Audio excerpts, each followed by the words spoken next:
आज दिनांक 14/7/2024 को वरिष्ठ पुलिस अधीक्षक इटावा श्री संजय वर्मा के कुशल दिशा निर्देशन में रिजर्व पुलिस लाइन इटावा स्थित सभागार में पुलिसकर्मियों की सुरक्षा के दृष्टिगत जनपद इटावा में पर्यावरण एवं वन्य जीव संरक्षण के लिए कार्य कर रही संस्था ऑर्गेनाइजेशन फॉर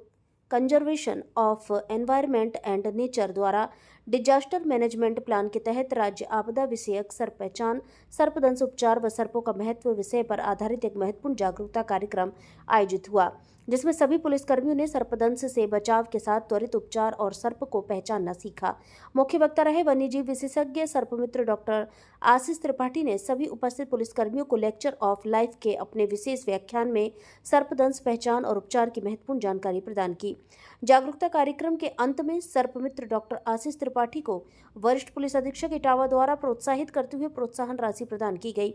इस विशेष प्रशिक्षण कार्यक्रम में सभी पुलिसकर्मियों ने विभिन्न सर्पों की पहचान और फर्स्ट एड उपचार संबंधी विशेष प्रशिक्षण प्राप्त किया।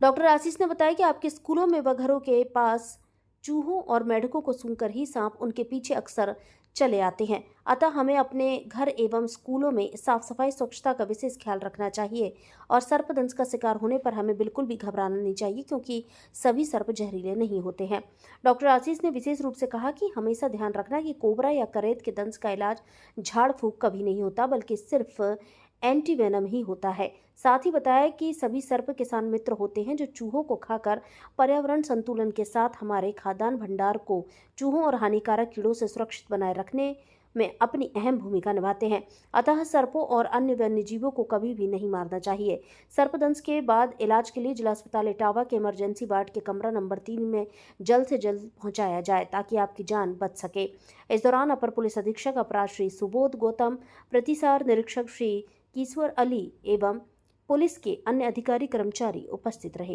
भारत संवाद से धर्मेंद्र कुमार की रिपोर्ट। पुलिस लाइन के सभागार में जो है एक बहुत ही महत्वपूर्ण और प्रासंगिक, बरसात के मौसम में बहुत ही प्रासंगिक एक मेरे द्वारा वर्कशॉप कराई गई है। और इस वर्कशॉप में हमारे पुलिस के जो कर्मचारी हैं, जो विभिन्न प्रकार के 112 में रहते हैं, थानों पर रहते हैं, पुलिस लाइन में रहते हैं, विभिन्न प्रकार के रूरल एरियाज़ में जाकर ड्यूटियां करते हैं, रात में करते हैं, दिन में करते हैं, बरसात के दिनों में ड्यूटियां करते हैं। तो इस दौरान उन्हें कई जो जहरीले सांपों से या इस तरह के जो जहरीले जो भी जीव होते हैं उनसे कई बार आमना सामना हो जाता है या उनसे इत्तफाक भी हो जाता है। तो उस संबंध में एक प्रशिक्षण, एक उनको कुछ जो प्राथमिक चीज़ें होती हैं कि अगर मान लीजिए कोई जहरीला सांप की पहचान एक तो कैसे होती है, कौन सा जहरीला सांप है, कौन सा जहरीला सांप नहीं होता है। बेसिकली जो जानकारियाँ होती हैं कि जो जहरीले सांप के काटने से उतने लोग नहीं मरते जितने उसके सौंप से मर जाते हैं कि सांप ने काट लिया।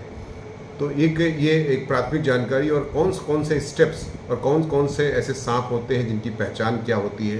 किस प्रकार के होते हैं, कहाँ उनके हैबिटेट्स होते हैं, इनके बारे में आशीष त्रिपाठी द्वारा आज पुलिस लाइन के प्रांगण में बताया गया है। और इसका वीडियो और एक प्रोजेक्टर के माध्यम से जो भी उनके इश्यूज होते हैं, कुछ कैसे पकड़ा जाता है उन सांपों को और कैसे उससे अलर्ट रहा जा सकता है, अगर काट ले सांप तो कैसे डॉक्टर के पास कितनी जल्दी पहुंचना चाहिए, क्योंकि बहुत खतरा भी होता है उसमें। तो इन सब चीज़ों के बारे में बहुत ही विस्तार से बताया गया है। करीब 1.5 घंटा ये कार्यक्रम चला है और मैं समझता हूँ कि पुलिस के कर्मचारी अधिकारी काफ़ी इससे लाभान्वित हुए होंगे। इसके अलावा मेरे द्वारा अभी इसमें जनपद में जो है विभिन्न जो थाने हैं, खासकर रूरल एरियाज जो थाने हैं जहाँ पर सांप या बिच्छू या जहरीले जंतुओं का ज़्यादा प्रकोप होता है, उन एरियाज़ में लोगों को जागरूक करने के लिए चौपाल के माध्यम से भी मैंने एक प्लान, एक योजना बनाई है। मैं समझता हूँ कि निकट भविष्य में जल्दी ही खासकर चक्कर नगर एरिया में एक कार्यक्रम चौपाल के माध्यम से आयोजित होगा, जिसमें लोगों को लाभान्वित होगा और सांप के जहर से और उसके खतरों से क्या क्या दिक्कतें हो सकती हैं और उससे कैसे इलाज कराया सकता है। अगर कोई घटना हो भी जाती है तो उसके कैसे जो है अस्पताल के पास कितनी देर में पहुंच जाना चाहिए